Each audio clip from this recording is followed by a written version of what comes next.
Direction le sud d'Abidjan. La région du sud Comoué comptait jusque-là 8 royaumes. Un 9e pointe du nez. Son roi sera intronisé courant novembre. Laissez-vous embarquer à la découverte du royaume Sochi dans la sous-préfecture de Noé, ville frontalière avec le Ghana. Quelques minutes de navigation sur la Tanoé. Voici Nougwa, Côte d'Ivoire. Ce village, c'est la capitale des Sochés, une tribu Agni installée sur ce site depuis des temps immémoriaux. Un centre de santé en construction, un marché en construction également, une école fonctionnelle, une adduction en eau potable. Le village est en chantier.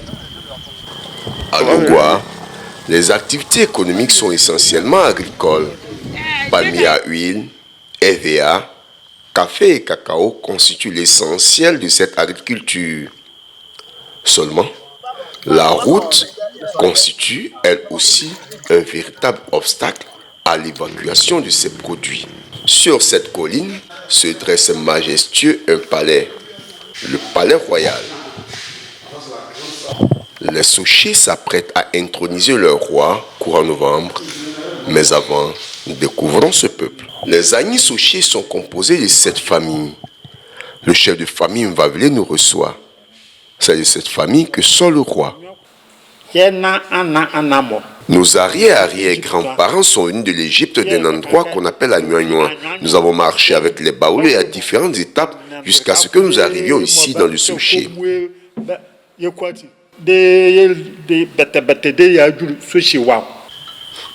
Le choix des Sochés s'est porté sur un homme pour conduire leur destinée. Le chef de famille nous dit comment et pourquoi. Nous ne sommes pas patrilinéaires, nous sommes matrilinéaires. Quand le roi n'est plus, on se concerte et on choisit quelqu'un au niveau de la famille. On le présente à toute la famille. Si elle l'accepte, c'est lui le roi.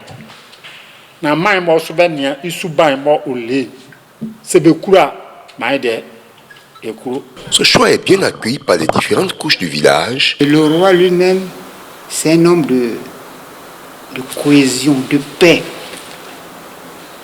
de vouloir aider tout un chacun. Pour nous, c'est un grand privilège parce que ce monsieur pour qui le choix a été porté est un homme de grand cœur. Je suis très heureuse d'avoir un roi sur mon village. C'est un monsieur qui est à la disposition de la jeunesse et je suis à l'aise de parler parce que moi-même j'ai pris part à plusieurs activités que le roi lui-même a financées. Les Agni Sochés sont aussi au Ghana, dans des villages comme Nougwa, Ghana, Kokotaon et Elubu.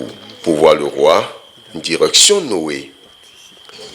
Le choix des Sochés, c'est lui. Nana Messou Adubia Kwani II.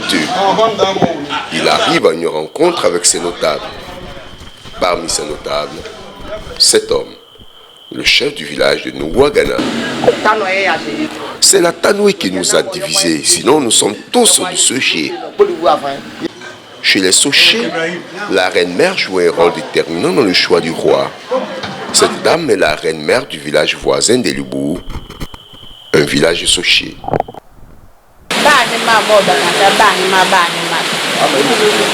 L'importance de la reine-mère, c'est que c'est la femme qui enfante.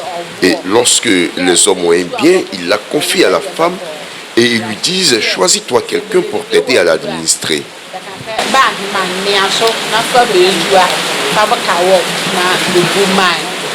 Chez les Akans, les rois ne parlent pas. Cette tâche est dévolue au Portocan.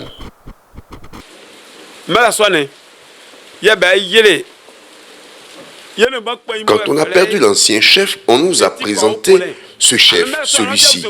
Et nous l'avons tous accepté parce que nous savions tout le bien qu'il faisait pour la tribu.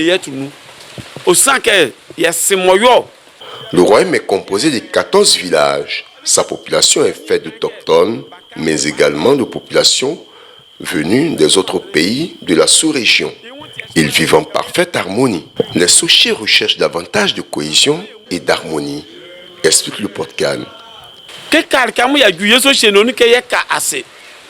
Au stade où nous sommes parvenus, nous les Sochiers ne devons pas être un reste.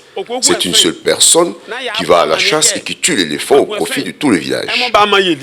Sûrement, ils y réussiront en implorant le Seigneur.